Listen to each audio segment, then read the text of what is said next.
mulheres com propósito. Estamos aqui iniciando o nosso encontro com elas, apresentando psicóloga Lígia Santos e Paula Cabral.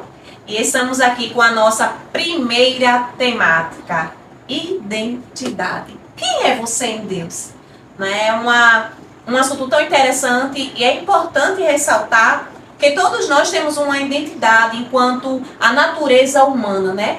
Na natureza humana, a identidade fala da especificidade, particularidade de cada ser. Quem sou eu? Quem é Lígia? Quando se fala de Lígia, de o que pode qualificar, né? Tanto as qualidades quanto os defeitos de quem é Lígia. E trazendo isso para o nosso meio cristão, né, Paula? Quem sou eu? Biblicamente, quem somos nós em Deus? Vemos até aqui no Salmo 139, no versículo 14, Davi sabia exatamente o que era em Deus. Ele aqui fala, maravilhosas são as tuas obras e a minha alma sabe muito bem. Essa obra aqui é ele mesmo, ele está falando que é ele mesmo que é maravilhoso diante de Deus. Então ele sabia exatamente quem era em Deus.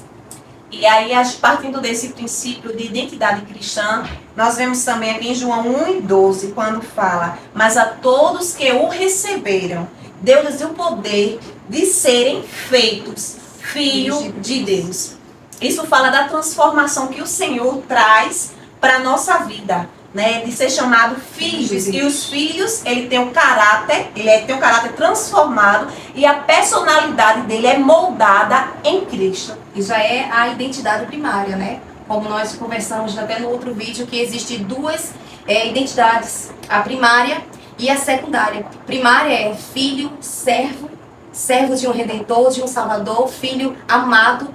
E por sermos filhas amadas, temos acesso ao trono de Deus. E noivas de um Deus, de um noivo apaixonado.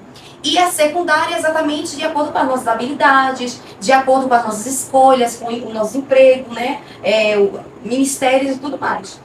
Isso, e é importante ressaltar que muitas vezes nós não temos consciência dessa identidade, de quem somos.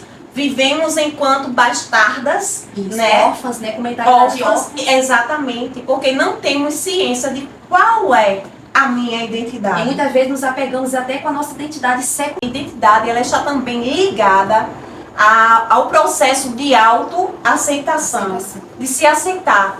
E isso fala muito, está ligado à autoestima, mas também tem a ver com a maneira que a pessoa se vê. Como é que você se vê? Né? Muita gente não se aceita. É por isso que às vezes até procura ter uma falsa identidade, mostrar ser o que não é, porque não consegue se assumir, se auto-aceitar. E aí passa a ter uma identidade forjada. E isso é muito triste. E nós não somos o que nós vemos no espelho, né? Porque nós nos vemos com base na palavra de Deus, o que é a verdade, a palavra diz sobre nós. E é importante falar, quando a gente fala de autoaceitação, a gente não está falando de se aceitar ou se mostrar alguém perfeito. Não. É se aceitar apesar de reconhecer as nossas falhas. É importante reconhecer as nossas virtudes e os nossos defeitos. E mesmo assim ter ciência e se aceitar. Isso não, a gente não está falando de permanecer. Infelizmente a gente vê uma fala muito assim. Eu sempre fui assim, eu não vou mudar, eu vou ser assim. Eu acho que isso é um pensamento muito pequeno, né, de alguém que não quer crescer, de não quer evoluir. E isso é no âmbito também da natureza humana, não é só. Existe aquela fala de, meus avós eram assim, meus pais, eu também sou assim. Não, o ser humano, ele é passível de mudança, é um processo de evolução. Porque nós não somos o histórico, nós não somos aqui a opinião das pessoas, né? E estamos em um processo de mudança. Tem coisas que eu fiz no meu passado que hoje eu não repito. E provavelmente terá coisa no meu futuro que eu não quero levar o meu hoje para lá. Né? Isso fala da evolução do ser humano, do processo que ele tem, a capacidade que ele tem de crescer, de evoluir. Por isso que é tão importante a gente ler. Quando a gente fala de ler, sobretudo a palavra, é claro, para o crescimento espiritual, mas também ler, buscar nos livros, porque isso vai nos trazer maturidade, amadurecimento espiritual, né? E passamos a ver as coisas muito além daquele nosso mundinho ali que estamos ali. Isso. É conhecimento, e conhecimento liberta. Conhecereis a verdade. E a verdade. Pois é, conhecimento. E isso pode gerar até frustrações, né? Exatamente, Paula. Como você não se aceita, você começa a buscar uma identidade. Exatamente. Né? E aí a gente tá, as redes sociais aí nos mostrando isso. E quando nós não achamos, né, pode haver até a comparação, né? Nós não, em vez de a gente encontrar essa identidade em Cristo, muitas vezes nós queremos copiar. Aquela pessoa vai ser daquele jeito, então eu preciso ser daquele jeito. Então aí trabalha já a inferioridade, a comparação e muitas coisas. A rivalidade vai surgir daí. Né? E trazendo essa questão da frustração, quando a frustração quando você busca, tem desejo de algo e não consegue realizar. Ou seja, quando eu não me aceito, eu vou procurar ser um modelo, imitar alguém. E tá as redes sociais aí, para mostrar a perfeição, né? Que é tudo muito bonito, tudo muito perfeito. Isso pode causar crise, né? Crise existenciais ou de identidade, produzindo inquietação, produzindo incertezas, produzindo ansiedade. E eu até coloquei aqui, eu vou até citar alguns sintomas de crise de identidade que muitas vezes você está vivendo e não sabe.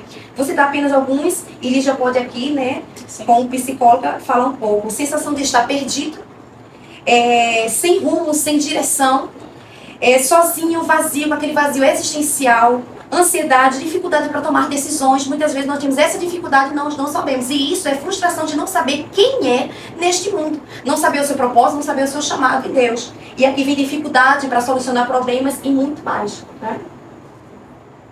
E gerando aí incerteza e ansiedade. E aí, Paula, é importante a gente ressaltar nessa busca do eu ideal, aquilo que eu idealizo. Fulano não é assim. Porque na rede social acontece assim. Quando sai dali para o mundo real, se frustra. Porque todo ser humano, não há perfeição. Perfeição só em Deus. E no ser humano, quando a gente...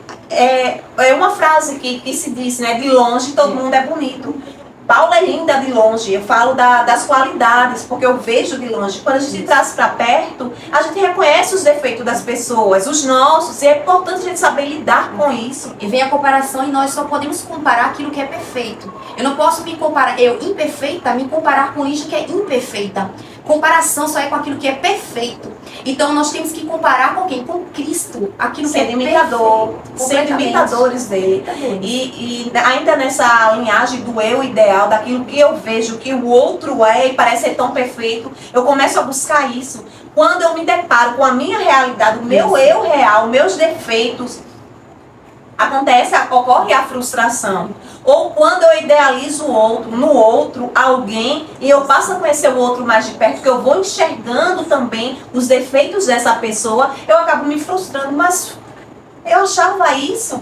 Mas o que é que a gente colocamos no outro, né? Nós acabamos colocando uma responsabilidade no outro, uma expectativa no outro, exatamente, que não se pode. E aí gera o quê? O inimigo, né? O inimigo vem com mentiras. E quando nós olhamos, que eu estava até meditando em Mateus 4, quando o diabo ali, quando Jesus está sendo tentado, ele chega para ele e diz assim: se tu és o filho de Deus.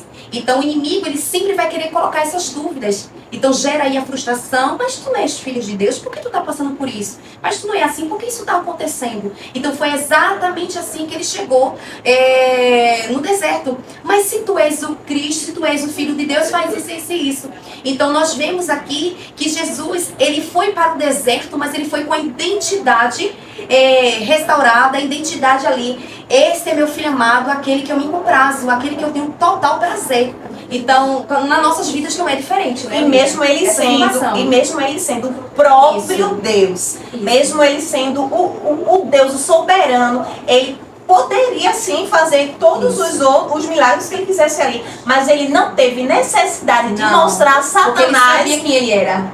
Então eu não preciso mostrar o que eu sou, o que eu não sou para ninguém. É ter consciência de ser. Glória a Deus. Estou sentindo Deus aqui, Paula. Perfeito. É ter consciência de quem eu sou em Deus. E quando você tem essa consciência, você se aceita. Você não precisa provar isso para ninguém. Não há dúvidas, certezas. Da justificação em Deus. Isso. Ele é aquele que nos justifica. Né? É muito interessante isso. E é importante a gente ver que quando a pessoa, normalmente, quando ela não se aceita, ela reproduz isso no outro. Isso. Às vezes, a sua inferioridade acaba trazendo para ela vive ali numa capa, né? Numa couraça, numa armadura. E para isso ela vai precisar humilhar outras pessoas para se sentirem superior. Vai ter a necessidade de mostrar, de dizer que faz, que acontece, que é para se sentir atraída, amada, ou receber holofotes ou títulos. Existe essa necessidade, não por fazer, mas para querer mostrar. E isso já aborda o quê? Uma mulher que não é completa em Deus. Porque para uma mulher ser completa em Deus, ela precisa estar em Deus, não nela mesma. Não olhar para dentro e ver apenas ela, apenas o seu eu, apenas frustrações gritantes dentro dela. Mas uma mulher completa é uma mulher plena diante do Senhor. Ela está em Deus. Isso a gente vê na psicologia até como um mecanismo de defesa, né? Eu preciso mostrar que eu sou alguma coisa, porque aí ninguém vem me rebaixar. E muitas vezes é até traumas das vivências das infâncias, né?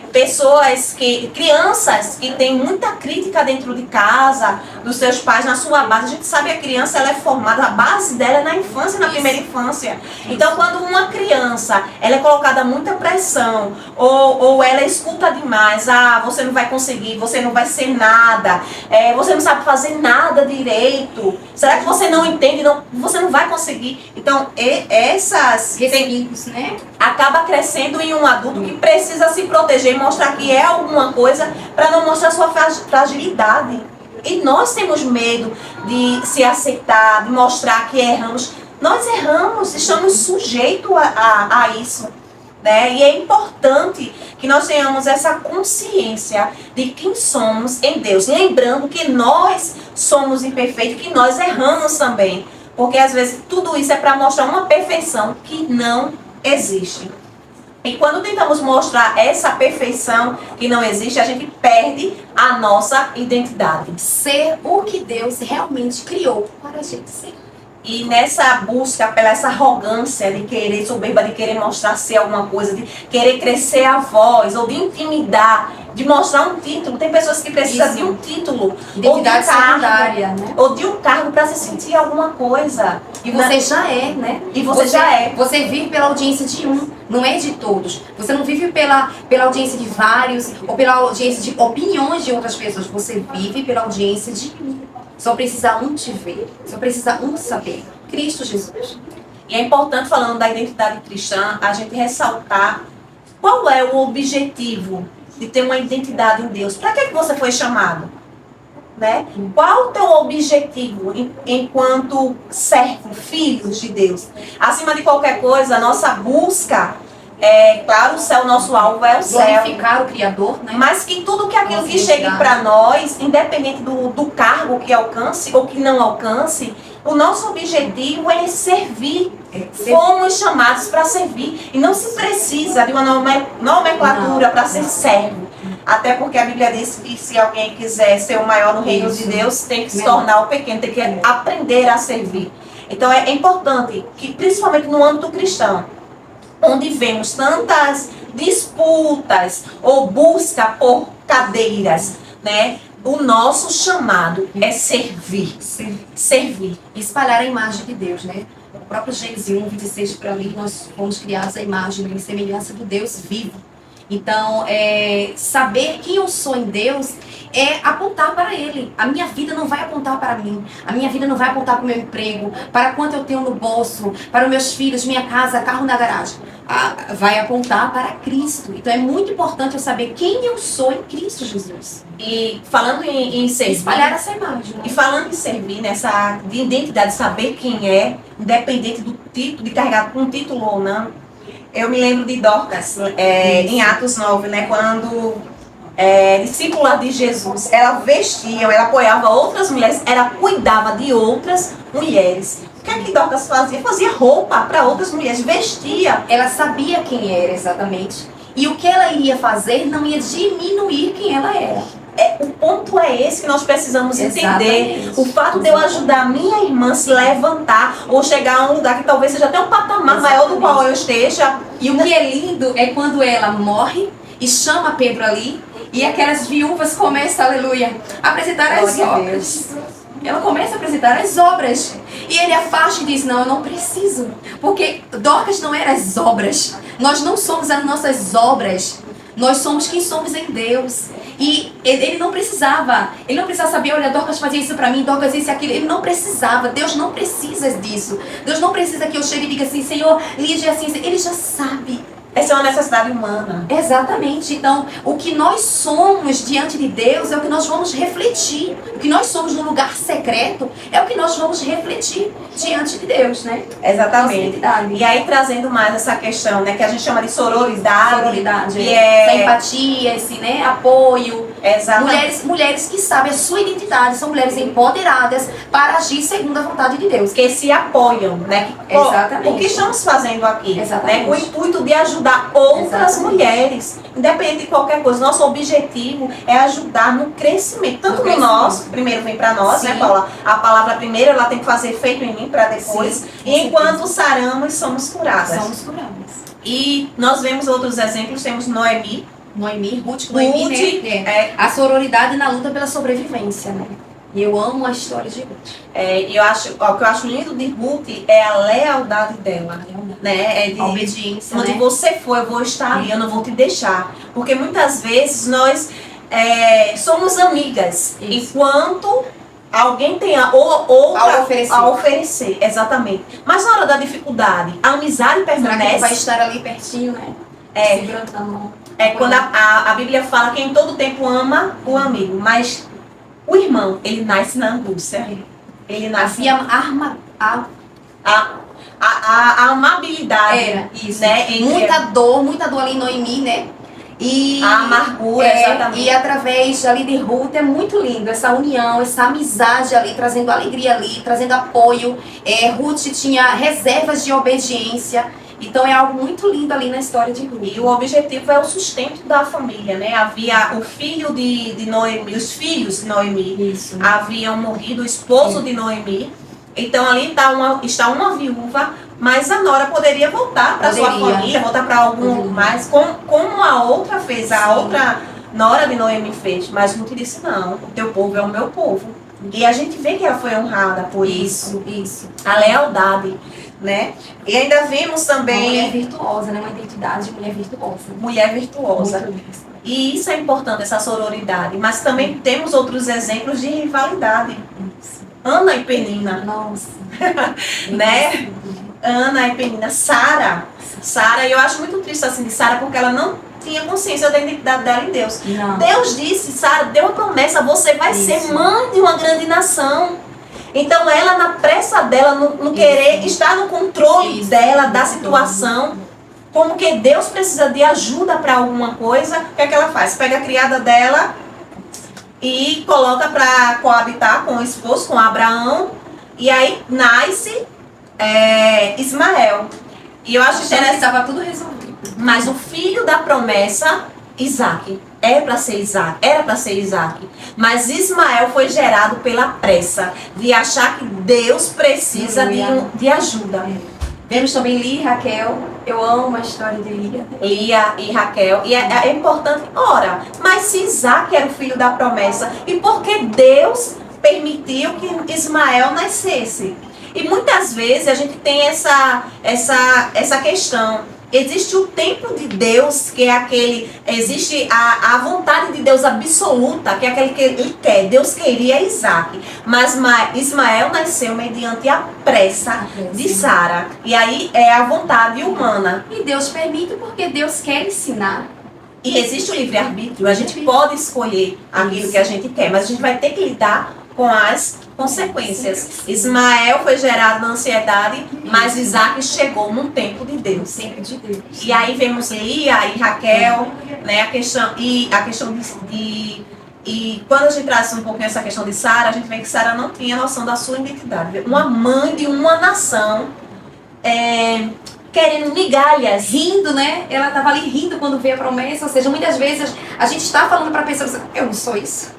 dar risada. Porque está olhando pelas impossibilidades. Isso, uma mulher idosa, né? uma mulher idosa que não poderia mais gerar, que já tinha cessado o costume das mulheres. Ela não tinha consciência daquilo que Deus via nela. Porque a gente olha um para o outro, ou podemos olhar um para o outro e ver defeitos. Deus olha para nós e vê aquilo que Ele determinou para nós. E muitas vezes nós estamos falando exatamente isso para a pessoa, declarando: poxa, tu és linda, tu és bela, tu és amada, e as pessoas estão rindo. Rindo, né? E é interessante, Paula, quando a gente vai nessa linhagem, a gente chega aonde? Nas mulheres, em Maria e Isabel, né? Maria foi a companhia, né? E Isabel foi o fortalecimento ali, do qual Maria precisava, né? E nós vemos essa história em Lucas 1, né, 39 ao 56. E nós vemos que Maria permanece com Isabel durante 3 meses, né? Após receber a notícia da gravidez ali. E é muito lindo porque Maria, ela morava do lado ali da Galileia, e ela foi para o lado da Judéia, fora de Jerusalém. E no total 4 a 5 dias de viagem. A Bíblia não fala se Maria foi com alguém ou Maria foi sozinha, provavelmente sozinha. Mas o que eu acho lindo assim, para uma jovem, né, estar grávida ali, naquele deserto, sair da sua casa, essa distância toda, para ela ir para a casa de uma mulher, exatamente... Para se alegrar, para né? se alegrar, exatamente, ela sabia o que ela ia encontrar lá. Essa é a realidade. Ela sabia que ia encontrar encorajamento, ela sabia que ia encontrar apoio, ela sabia exatamente o que ia encontrar, e ela encontrou além. E quando você fala essa questão de encontrar apoio, ela sabia o que ia encontrar. Ela sabia. E eu vejo essa questão de Isabel. Essa questão de Isabel. Isabel era uma pessoa que apoiava, que encorajava. Uma mulher que sabia quem ela era. A outra mulher, né? Mas, e quantas vezes estamos nesse lugar de Isabel? Sabe por quê, Paula? Que eu acho importante, eu achei bem interessante. Maria, quando Isabel recebe a promessa, a gente vê que ela fica ali no lugarzinho dela. Oculto, né? Como um casulo ali, né? Como uma borboleta. E é importante a gente entender que Isabel era a pessoa que apoiava a outro. Isso. Mas ela também se retraiu. E quantas vezes a gente é apoio para outra pessoa, incentivo para outra pessoa, mas quando se trata de nós mesmas, nós não temos... Não. Era necessário Maria estar ali, né? Era necessário.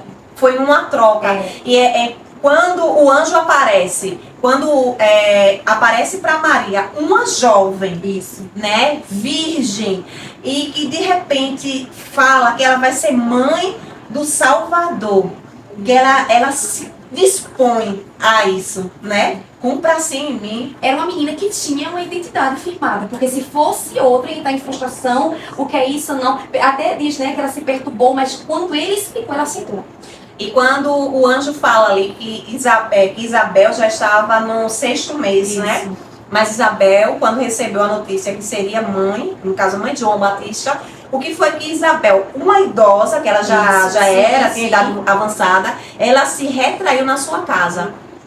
Quando Maria chega lá no 6º para visitá-la, ela já estava no 6º mês. No 5º para o 6º mês. E ela estava dentro da sua casa. Ela precisava do seu casulo. Ela se assustou com o novo. O novo assusta. Para Isabel, alguém que poderia ser madura, olhando pelo fator da idade, mas ela, quando soube que ia ser mãe de João Batista, o precursor de Jesus, ela se isolou. Aquela que Maria ia encontrar força, mas quando se tratou dela, ela se isolou. Já Maria, uma virgem que seria mal falada, mal vista, quando soubessem da gestação de Jesus, poderiam até achar, tá louca, como é que essa mulher, ela vai ser mãe do Salvador, né? Mas ela não se importou com o que as pessoas iam achar, porque ia ser dito a difamação, a calúnia. Ela simplesmente disse, cumpra-se em mim. E ela corre. E o que eu acho lindo, que não havia espírito nelas de competição, de rivalidade, mas havia um espírito de revelação profético. Uma começou a profetizar para a outra. Chega Isabel e fala aquela declaração, né? A mãe do meu Senhor. E ali, em retorno, Maria começa a profetizar. E é lindo porque ela se enche do Espírito, ou seja, Maria quando entrou naquela casa, ela trouxe avivamento para aquela mulher que se encontrava ali naquele casulo. Então é muito lindo a gente ver isso, é perfeito. Eu estava, até fiz algumas anotações aqui, né? Isabel, idosa, estéril. Maria, uma jovem virgem. Isabel se ocultou por 5 meses. Maria foi logo até Isabel. O Senhor, Isabel fala isso, né? O Senhor destruiu minha vergonha diante dos homens. Isso fala que ela se importava muito com o que as pessoas achavam. Isso. Enquanto ela não sabia quem ela era, acabou se isolando ali. Isso. Mas a respeito de Maria, o que foi que ela disse? Eis aqui tua serva, cumpra-se em mim sua vontade, ou seja, disponibilidade para o Senhor, ousadia. Então, muitas vezes, a gente tem que realmente desagradar as pessoas para agradar o Senhor. Tem que saber qual o propósito. Se você tirar a sua visão do propósito, a gente vai começar a dar ouvido ao que as pessoas acham, o que as pessoas dizem. É a voz do inimigo mesmo falando. E uma coisa, só você, só eu sei o que foi aquilo que Deus me falou. Então as pessoas não importam o que elas vão achar, porque quem estava no secreto, quem estava ali ouvindo o que Deus tinha para falar, foi você. O secreto é algo muito particular. Então, só você e Deus. E às vezes a gente quer se expor para se preocupando do que a multidão vai achar. E quando eu estava falando de Maria e Isabel, quando eu estava lendo algo que Jesus, né, o Deus grandioso, o próprio Deus encarnado, foi batizado por João Batista, o filho de Isabel, primo. Aí sabe o que foi que o Senhor ministrou no meu coração? O que eu gero, por maior que seja, deve ter a função de servir. Porque aquilo que Maria gerou era maior do que o que Isabel estava gerando. Mas a função foi servir, não foi se comparar. Dizer, olha, o meu filho, quando ela foi lá, ela não foi dizer, o meu filho vai ser maior do que o teu, o meu filho vai servir o teu. Não. Foi exatamente servir. Deus é lindo, né, Paula? Eu estou agraciada como Maria. E o que queremos neste momento é que você reflita. Às vezes o casulo é necessário para um autoconhecimento. É necessário. Até a nossa borboletinha aqui, né, Paula? Encontro com elas. Ela passa por uma metamorfose. Às vezes ela só está no casulo, ali dentro, sozinha. Só ela sabe o que elas passam. Só ela sabe. Mas o processo traz o amadurecimento, dá asas, liberdade. Isso, fala de liberdade. Ser livre em Deus, né? Liberdade em Deus, porque muitas vezes nós estamos presas aos rótulos, às nossas vivências, opiniões, circunstâncias, aos nossos traumas, né? Então Deus, e nos tornamos o quê? Mulheres inseguras, mulheres que têm uma capacidade e retrai. Então é muito lindo se formos ver nesse lado Maria e Isabel, né? Ela de fato trouxe ali alegria, avivamento. Eu consigo até imaginar aquela cena tão linda, tão bela que foi, né? O menino se alegrou ali e porque traz alegria. E cada um começou ali a revelar a identidade ali de Maria. Foi algo muito lindo, foi algo belo. Gente, então que sejamos, que você seja Maria e Isabel. Entenda sobre o seu propósito, que é servir. E não está em comparação nem rivalidade com a outra. Sabendo quem você é, filha amada de um Deus lindo que nos ama com amor eterno e não passageiro. Então é isso. Estamos encerrando aqui neste momento, né? Tem algo mais a dizer, Paula? A nossa temática de identidade cristã. Aprenda a ter ciência e se autoconhecer. Isso. Processo de amadurecimento é autoconhecimento. Quem eu sou em Deus? E lembre-se, você vive para a audiência de mim. O grande eu sou. Deus abençoe vocês. Amém. Na paz. Paz do Senhor e até o nosso próximo. Fica ligado aí, hein? Compartilha. Ativa o sininho. Dá bastante like. Sempre sonhei falar isso.